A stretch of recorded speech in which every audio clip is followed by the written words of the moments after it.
আসসালামু আলাইকুম। এই খাটাই খাইতে এতটা টেস্ট আগে বুঝি নাই।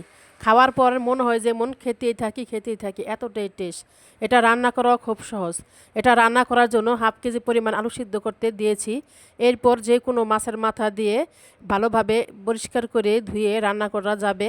আমি এখানে রুই মাছের মাথা নিয়েছি, মাথাটা ধুয়ে পরিষ্কার করে নিয়েছি। এরপরে আলুটা ভালোভাবে সিদ্ধ করে নিয়েছি।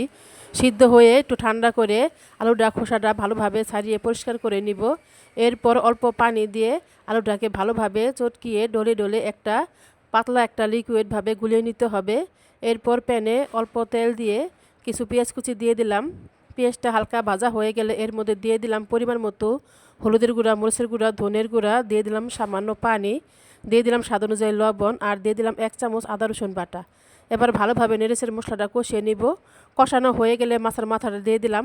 এবার ভালোভাবে নেড়েচেড়ে ঢাকনা দিয়ে মাছের মাথাটা কষিয়ে নিয়েছি। এবার খুরসুন দিয়ে ভালোভাবে একটু নেড়েচেড়ে ভেঙে দিলাম মাথাগুলো। এরপর আলুগুলো ঢেলে দিলাম, দিয়ে দিলাম কিছু টমেটো কেটে রেখেছিলাম আগেই, আর দিয়ে দিলাম ঝালের জন্য কিছুটা কাঁচামরিচ। এবার ভালোভাবে নেড়েচেড়ে ঢাকনা দিয়ে কিছুক্ষণ রান্না করে নিব। এদিকে একটা ছোট্ট একটা প্যানে একটা মশলা ভাজা করে নিব। এর জন্য পেঁয়াজ রসুন দিয়েছি। পেঁয়াজটা ভাজা হয়ে গেলে এর মধ্যে দিয়ে দিয়েছি কিছুটা সাদা জিরা। জিরাটা ভাজা হয়ে গেলে এদিকে আমার ডালটাও হয়ে গেছে। এখন এর মধ্যে দিয়ে দিলাম বাগারটা, আর দিয়ে দিলাম কিছুটা ধনেপাতা কুচি। এবার নেড়ে চেড়ে 5 মিনিটের মতো ঢাকনা দিয়ে চুলায় বসিয়ে রাখবো। রেডি হয়ে গেল আমার আলুর খাড়াই। এটা দেখতে যেমন সুন্দর, খেতে অনেকটা টেস্টি। এভাবে আপনারা রান্না করে খাবেন। আমার ভিডিওটা কেমন হয়েছে অবশ্যই একটা লাইক দিয়ে কমেন্ট করে জানিয়ে দিবেন। আসসালামু আলাইকুম।